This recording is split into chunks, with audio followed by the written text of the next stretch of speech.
Konnichiwa Mina, and after almost a month away, I am finally back for week 15 of the 2017 PFA season, the week of November 26th through 27th.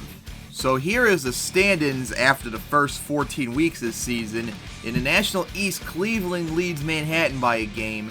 Omaha leads Denver by 2 games, maybe in National Central.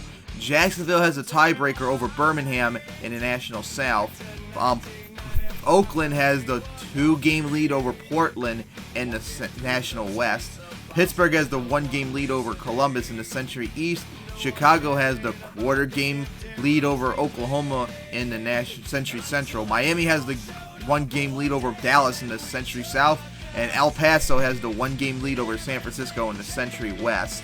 Louisville, Tampa could face playoff elimination today if they lose their games. But other than that, there's nothing else that's going to change pretty much. And of course, still, there will be no playoff clinching scenarios today no matter what, which is unbelievable. And then we take a look at the schedule for Week 15. For the 1 p.m. games, we'll start with Atlanta going to Buffalo, Los Angeles going to Chicago, and then a big outer conference showdown, Oklahoma going to Cleveland. That's going to be big.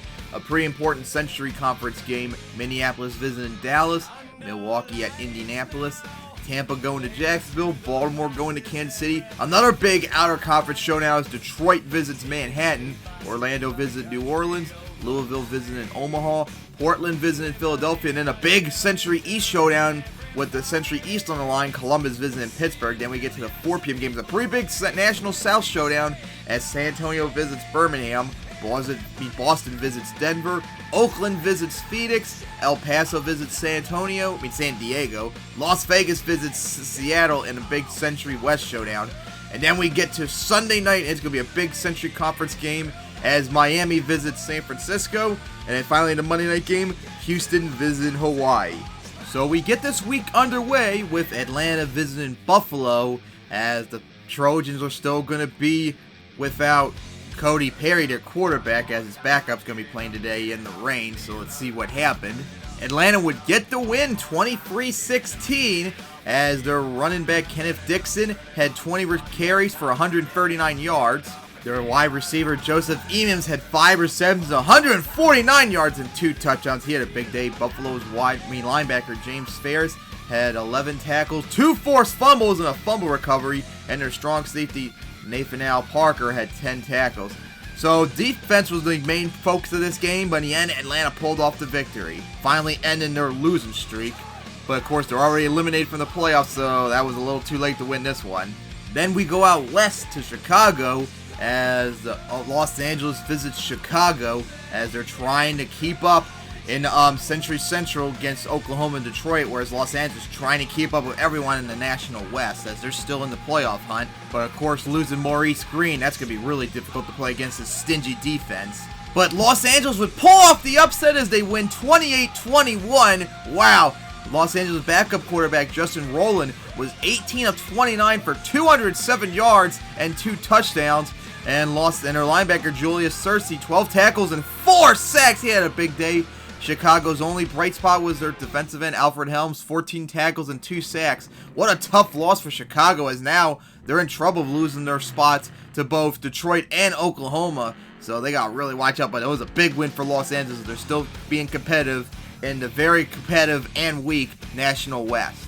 Then we go back to Cleveland, Ohio, as we got our big outer conference showdown as the Oklahoma Oilers visit the Cleveland Bulldogs for a big game for both teams, as Oklahoma now has a shot to take the lead in the number 1 seed in the Century Conference playoffs, along with taking the lead in the Century Central, whereas Cleveland's still trying to keep ahead of Manhattan to get that first round bye in the National Conference. But Oklahoma would get the victory 27-17 as their quarterback Wiley Chester was 29 of 34, 273 yards and 2 touchdowns. You gotta wonder if he's getting good enough to the point where they might keep him instead of Peter Rose, that he's been injured 3 times this year.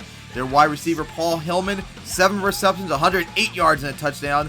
Cleveland's wide receiver Ron Marlone had 6 receptions, 130 yards and a touchdown. And their cornerback Joseph Harrington had 17 tackles. So both teams fought hard, but in the end, Oklahoma pulled it off, and that's a big victory for them, as now you have the number one spot in the Century Central and home field advantage right now for the moment. And a tough loss for Cleveland as they're in big trouble to lose their number one spot in the National East to Manhattan. Then we head down south to Dallas for a big Century Conference showdown for the wild card bracket, at least, as Minneapolis visits Dallas. Remember, Dallas swept them big time last year. Minneapolis got the revenge earlier this year. Let's see if Minneapolis could sweep them this time around. But Dallas would get the victory as they win 31-24, as neither quarterback did really good, but the rest of the team's offense did, as Dallas's running back Justin Becker had 31 carries, 119 yards, and a touchdown. Minneapolis' wide receivers were really busy today. Alan Fernandez, 6 receptions, 135 yards, and a touchdown. And John Caskey, 5 receptions, 134 yards, and a touchdown. Their linebacker Eric Witt had 16 tackles and a pick 6, as Dallas's linebacker Victor Short had 12 tackles. So both teams fought hard, but in the end, Dallas got the victory, as they're now in prime position to get a playoff spot right now for the moment, as long as we see what happens with Detroit. And it could also maybe take the lead in the Century South, depending on what happens with Miami on Sunday night. Then we go up to Indianapolis, as we got a National Central showdown, as Milwaukee visits Indianapolis, as Milwaukee's already been eliminated and such from the playoffs. Indianapolis is trying to keep up in the playoff bracket in the National Conference. And Indianapolis would get the victory in a very weird score, 16-8, as their Milwaukee's linebacker Herman McLendon had 12 of 22, 119 yards and a touchdown. Indianapolis' quarterback Rodney Sanders was 23 of 32 for 232 yards. Milwaukee's linebacker Richard Herron, however, was very busy. 21 tackles and a sack. That's the second most tackles in a game. And Indianapolis' linebacker Lee Smith had 11 tackles and 2 sacks. So that was a big victory for Indianapolis, especially considering the fact that their last 5 games are all on the road. So if they want to make any playoff run, they're going to have to do it all on the road now, because this is not going to be easy for them. And another tough loss for Milwaukee, and another miserable loss for their season. Then we go down to Jacksonville as we have a National South Division showdown as Tampa visits Jacksonville, as Jacksonville's trying to get themselves closer to a playoff berth, which they're going to have to do without Michael Witters, their quarterback, as he's still dealing with the stress foot fracture from 2 weeks ago off their bye. So his backup's going to be playing this game, so maybe this could be a good opportunity for Tampa to take the advantage in this game. But Jacksonville would once again win as they win 35-7. Tampa was dominant 7-0 in the first half, but then they allowed Jacksonville to score 35 unanswered points. Wow. Jacksonville's backup quarterback, Tommy Bromengardner, was 15 of 31, 275 yards and 2 touchdowns. Tampa's wide receiver Edward Godwin had 3 receptions for 112 yards. Jacksonville's running back Desmond Haggard, 18 carries for 58 yards and a touchdown, and 5 receptions, 102 yards and a touchdown. Tampa's defensive end Robert Hoskins had 14 tackles and 3 sacks, and the other one, James Osborne, had 11 tackles and a sack. But 11 sacks from Jacksonville's defense. They were hunting today for their backup quarterback Philip Meechan. And another big win for Jacksonville. And of course, with this loss, Tampa is eliminated from the playoffs. Then we go out to Kansas City as Baltimore visits Kansas City, as Baltimore is trying to still maintain their playoff hopes in a terrible season, as Kansas City still trying to be very competitive in that very strong Century Central, as they're trying to keep up with Chicago or Oklahoma and Detroit. But Baltimore would dominate Kansas City as they win 20-3 in a blowout pretty much. Baltimore's quarterback Andrew Lassiter was 18 of 28, 267 yards and 2 touchdowns. Baltimore's wide receiver Timothy Dawson had 4 receptions and 140 yards. The only bright spot for Kansas City was their defensive end Otis Linder, 11 tackles and 2 sacks. What a big loss that was for Kansas City. They've gone 1-3 now the last 4 weeks. A big win for Baltimore as they're still trying to maintain a playoff hopes in the weak Century East, as they were my PFA Bowl 2 winner I predicted before the season. But this has not been a good season for them, but this was a big win for them. Then we go up to East Rutherford as we got a big outer conference showdown as the strong Detroit Engines visit the very strong Manhattan Greens, 2 of the worst teams last year, and they're on the verge of possibly making a playoff appearance as both these teams trying to keep up in their division. Detroit's trying to keep up with Chicago and Oklahoma, and Manhattan is trying to keep up with Cleveland. With a win today, not only would they get their first win season, but they would take the lead over Cleveland in the National East. Manhattan would dominate as they win 26-10 to get their first ever win season and now take the lead over Cleveland in the National East since they swept Cleveland this year.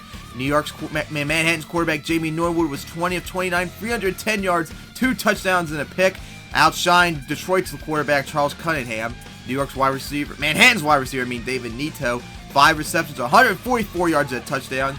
Detroit's linebacker Kyle McCoon was the only bright spot for Detroit today, 10 tackles and a sack. And Manhattan's linebacker Juan Jones, 10 tackles and a pick. As Detroit's been outscored 13-46 in these last 2 games, they gotta be a little bit worried as they now lost 2 in a row and their playoff spots are running out. Chances are running out as Chicago and Oklahoma still have their leads, and Dallas now has the lead, and Miami in the other 2 wildcard spots. So they're in big trouble. They need to really turn around if they want to make any shot at the playoffs. And then we go to New Orleans as we got a Century South showdown as Orlando visits New Orleans, as Orlando is trying to keep their playoff hopes alive after that strong start. New Orleans is just trying to recover from their very disappointing season. And New Orleans would get the win, 28-17, quite convincing, as their quarterback James Williams was 17 of 29, 236 yards and a touchdown. Orlando's running back Frank Evans was 25 attempts, 130 yards and a touchdown. And New Orleans' cornerback Michael Engel had 13 tackles, and their linebacker Keith Garcia had 10 tackles and a sack. A good victory for New Orleans. It was a pretty convincing win, a tough loss for Orlando as they've gone 2-6 their last bunch of games after starting off 4-1.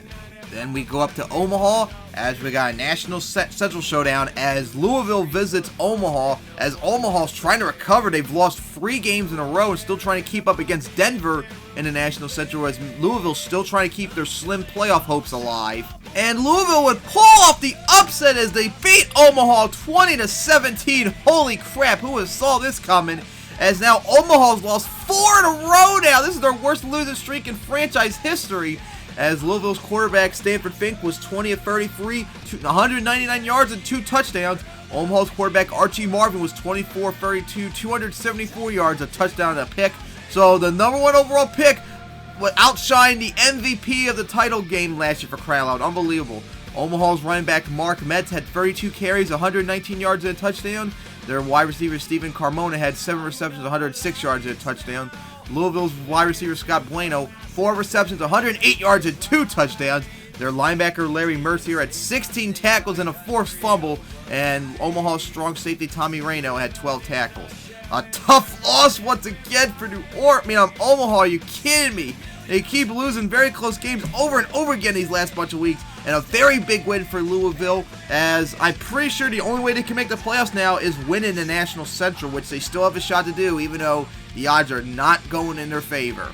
Then we go up to Philadelphia as Portland makes the cross-country trip to the East Coast to take on the Philadelphia Hawks, as Philadelphia still continues to struggle after their terrible season so far as they've been eliminated from the playoffs already. Portland's on a roll though. They've won 4 games in a row and looking very dominant to take on Oakland for the National West title. But Philadelphia would end their winning streak as Philadelphia's now won 2 in a row as they won 35-27 an offensive shootout. Portland's quarterback Kenneth Baggett, who was their backup as Frederick Van Dyke, was knocked out for the game after throwing a touchdown, and he's going to be out the next 2 weeks, so that's going to be very bad for Portland right here. But his backup Kenneth Baggett was 21 of 27, 295 yards and 2 touchdowns, so he played really good when they needed him to do. Philadelphia's quarterback Leroy Black was 14 of 17, 270 yards and 4 touchdowns. He had a perfect game today too. That's awesome. Portland's wide receivers Ira Spencer had 8 receptions, 101 yards and a touchdown. Their other wide receiver Elmer Vance, 5 receptions, 130 yards and a touchdown. Philadelphia's wide receiver Everett Shapiro had 2 receptions, 140 yards and 2 touchdowns. And Portland's linebacker Zachary Woods had 11 tackles and a fumble recovery. Big win for Philadelphia as they won 2 in a row now. A tough loss for Portland as all their momentum looked like gone after that loss, and of course losing Frederick Van Dyke the next couple weeks. That's going to really hurt. Then we go up to Pittsburgh as we got a big Century East showdown on the line with the lead as Columbus visits Pittsburgh, as this is going to be a battle between the backup Mike Fogarty and Pittsburgh's first round quarterback Gerald Putman, and it probably would be a defensive struggle in this game for a very important Century East game. And Pittsburgh would dominate 38-10, shutting out Columbus completely in the second half, as that defense forced Fogarty to throw 4 picks. Oh my god, he was terrible today. I'm sure they wish they had Albert Hendrick back, as he's still suffering for injuries. Pittsburgh's quarterback Gerald Putman had the best game of his career so far. 16 of 30, 201 yards, 3 touchdowns and a pick, as Columbus's linebacker William LaFleur had 15 tackles and a sack. Pittsburgh's linebacker Thomas Hare had 11 tackles. Their defensive end Charlie Weber had 10 tackles and 3 sacks and a fumble recovery. And their free safety Larry Panetta, 3 tackles, 3 picks, with one of them being a pick 6, which is the number 10th most interceptions in a game. Wow, a dominant win for Pittsburgh today, as they're setting themselves up to possibly now run away with the Century East, as another tough loss for Columbus. So now we get to the 4 p.m. game, starting with a big National Conference game and a big game in the National South, as San Antonio visits Birmingham. A battle between one of the best offenses against the number 1 defense in the league. This is going to be big, as Jacksonville is watching, since they have to keep an eye on Birmingham, as they're right on their asses. And San Antonio would pull off the upset 24-17, as Glenn Chen threw a 66-yard touchdown pass with just 2 minutes remaining to seal the deal. Oh my god, as Portland lost only their 2nd game this year. San Antonio's quarterback Glenn Chen, the MVP of the game.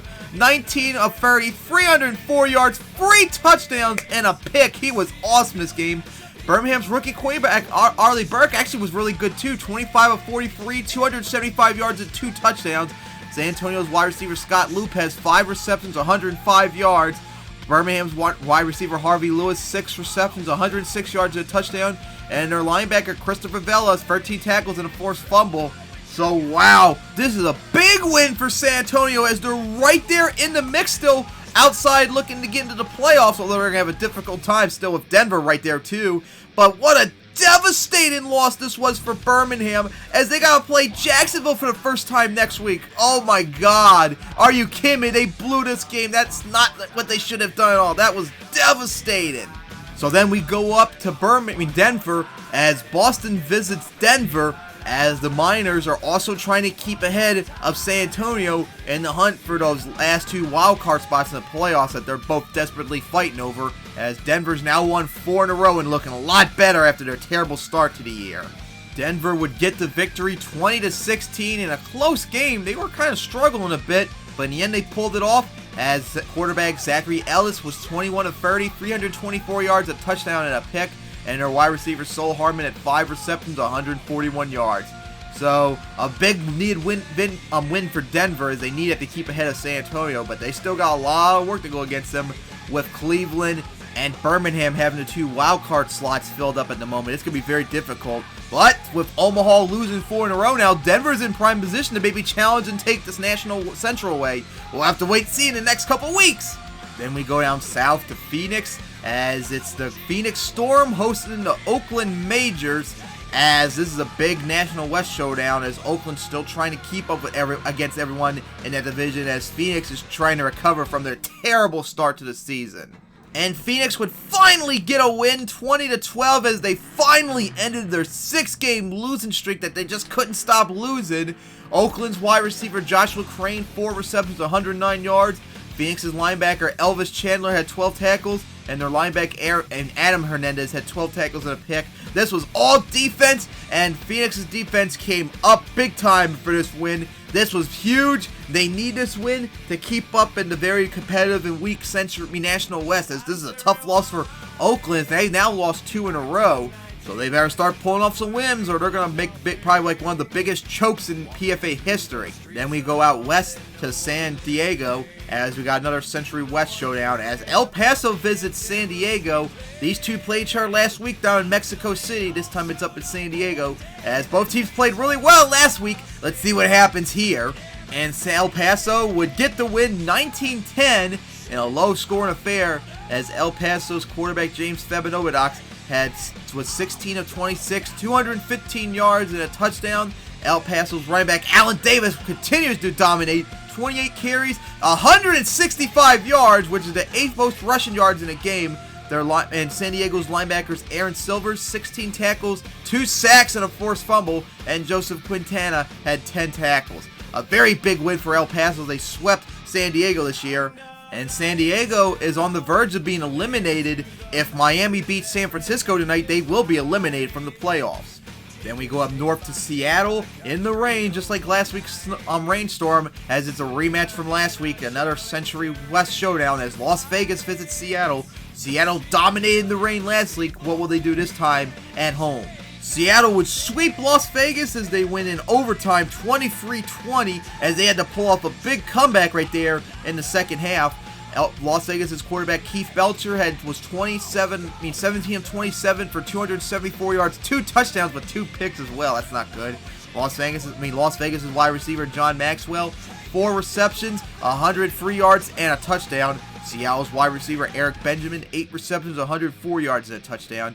Las Vegas' strong safety Chris Dallas had 13 tackles and a sack, and Seattle's linebacker James Torres had 12 tackles. And look at this. Las Vegas' kicker Peter Nicholas missed an extra point in the second quarter. That's where that 6 came from. It was a touchdown, but he missed the extra point. That would have won the game outright, for crying out loud. Wow, what a devastating miss that was. That's an extra point, for crying out loud. And this was before the NFL did the update for the extra point. So this is back when it was the cheap shot one too. So wow, that was a really bad miss in the rain. What an embarrassment that was, and what a devastating loss this was for Las Vegas as they now lost 3 or 4 in a row now, as they got swept by Seattle, as Seattle is still trying to fight for a playoff spot and or win in the Century East, as they've now won 3 in a row. And then we go down south to San Francisco for our Sunday night game, as it's Miami visiting San Francisco, as both teams are fighting to try and keep their playoff hopes alive. As Miami struggled these last few weeks, San Francisco's looked a lot better these last couple weeks, trying to maintain their lead. Keep up with El Paso, as Miami's trying to keep their lead against Dallas, as this is a rematch from their matchups last year when San Francisco swept them last year, both times in very close overtime fashion. So let's see what happens tonight. San Francisco would get the win 28-17 after being shut out in the first half. They outscored Miami 28-3 in the second half to get another win and still remain undefeated against Miami. A tough loss for Miami, as San Francisco's quarterback John Getz was 24-39, 231 yards, 3 touchdowns, and a pick. He outshined Miami's Anthony McCormick, because remember, there's kind of like a rivalry between the two, since they were like the two neck quarterbacks when they were in draft and such. As Miami's running back Douglas Jackson, 21 attempts for 103 yards.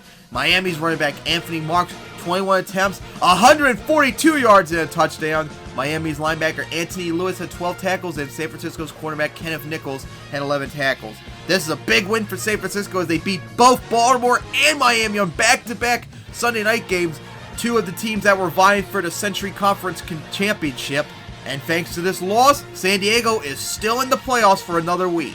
Big win for San Francisco, tough loss for Miami, as they've now lost 3 in a row, and now Dallas leads the Century South. Then it's Monday night as we head all the way out to Honolulu, and in the middle of a thunderstorm too, as Houston visits Hawaii. Houston already eliminated from the playoffs, while Hawaii is still trying to keep up and maintain a possible playoff contention and win in the National West, as this should be quite close. That would not be the case, however, as Houston dominated Hawaii 28-14, as Houston's quarterback Stephen Hargrove was 17 of 29, 259 yards, 3 touchdowns, and a pick, outshining Hawaii's quarterback Richard Clough. Houston's wide receiver Robert Brown, 3 receptions, 125 yards, and 2 touchdowns. Their linebacker Juan McKnight had 13 tackles and a sack. Hawaii's linebacker Thomas Rendenor, 10 tackles, a sack, and a fumble recovery. As Wilson Sharp was quite quiet in this game, so a tough loss for Hawaii, as they're still on the verge though to still can win this National West, but their odds are looking very low against it, as they lost like 5 in a row now or something like that. Big dominant win for Houston. Sucks it's not going to save their season though. And with that done, it is now over. Week 15 is now in the books, as we're now 3/4 of the way through the season. As you can see for the updated standings, it's now Manhattan leading Cleveland in the National East because they swept Cleveland this year. Omaha still has their 1-game lead over Denver in the National Central, as Jacksonville now has the game lead over Birmingham in the National South. Oakland still has a 3-game lead over Phoenix and Los Angeles in the National West. Pittsburgh has the 1.5 game lead over Columbus in the Century East. Oklahoma has the game lead over Chicago in the Century Central. Dallas has the 1 game lead over Miami in the Century South. And El Paso has the 1 game lead over San Francisco in the Century West. As Tampa joins the other teams, Philadelphia, Boston, Milwaukee, and New Orleans and Houston as the only teams eliminated from the playoffs, as no one's clinched a playoff spot yet, believe it or not. But we're going to take a look at the standings now for the playoffs as we start off with the National Conference. As if the season ended today, it would be Jacksonville and Manhattan with the top 2 seeds in the byes. It would be Cleveland going to Omaha and Birmingham going to Oakland, with Denver and San Antonio, the only 2 win record teams at the moment, is still in the hunt, as we got a whole bunch of teams right here still trying to make a playoff run at it. And for the first time this season, we actually got a playoff clinching scenario, and that is Jacksonville to start off with. If they win and Denver and San Antonio lose, Jacksonville will officially be in the playoffs.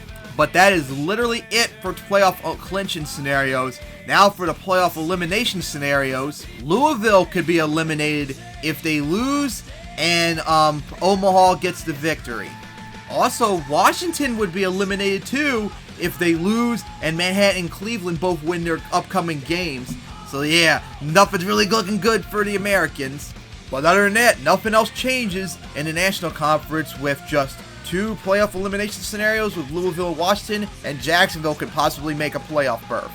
And then we go over to the Western Conference, as holy shit, things have changed a lot, as it's now Oklahoma and Dallas with the top 2 seeds, because for Christ's sake, Dallas was not in the playoff bracket at all, and now all of a sudden they're 2nd seed for crying out loud. Talk about major change right there. And it would be Miami visiting El Paso and Chicago visiting Pittsburgh, as Detroit, San Francisco, Seattle, and Kansas City, 4 teams with winning records, still in the hunt, as pretty much the entire Century Conference is still in the mix. And unfortunately, there is no playoff clinching scenario this week. However, there is a playoff elimination scenario, and that's for San Diego, since they can no longer win the Century West, since El Paso swept them, and they can't get the 1 wild card spot since Chicago has the better record now. If they lose and Miami wins, or Detroit, they are officially eliminated from the playoffs. Also, Buffalo would be eliminated if they lose and Pittsburgh, Miami, and Detroit, well actually Pittsburgh's got to win and Miami or Detroit have to win, and they will be eliminated from the playoffs too. But other than that, that is it for the Century Conference too. Just San Diego and Buffalo being eliminated and no playoff clinching scenarios yet. And then we finish off the video by looking at the Week 16 schedule, as, oh boy, these last bunch of weeks are going to be big. First up would be Columbus going to Baltimore, a big Century East showdown. Kansas City visiting Boston, Portland visiting Buffalo, Houston visiting Cincinnati. The big National South showdown as Birmingham visits Jacksonville. The first time these 2 teams ever played each other this year. Oh my god, that's going to be big. Oakland visited Louisville. Oklahoma visited Minneapolis. That's still going to be big in the Century Central. Manhattan visiting Orlando. Cleveland visiting Philadelphia. San Francisco visiting San Antonio. That's going to be big in the our conference showdown. And then the 4 p.m. games as El Paso visits Detroit. That's going to be a big Century Conference showdown. And then Seattle visits Hawaii. Indianapolis visits Las Vegas, between 2 teams that are barely holding on for a playoff spot. Denver visiting Miami. That's going to be big. Our conference showdown. Los Angeles visiting Phoenix. That's going to be big in this National West. New Orleans visiting Pittsburgh. Washington visiting San Diego. And then the 2 big primetime games. First off, Sunday night, the PFA Bowl 1 rematch as Chicago visits Omaha down in Memorial Stadium in Lincoln, Nebraska. Oh my god, that's going to be a huge game right there. And then the Monday nighter, it'll be Dallas visiting Atlanta. And with that, Week 15 of PFA is in the books. I can't wait for Week 16. Those are a whole bunch of big games we can't wait to talk about. Birmingham at Jacksonville, the PFA Bowl 1 showdown rematch. Oh my God, Week 16 is going to be huge. So see you hopefully soon for Week 16 of the 2017 PFA season, as the season's getting closer and closer to the end, as we can finally maybe start seeing some teams make the playoffs. So see you then.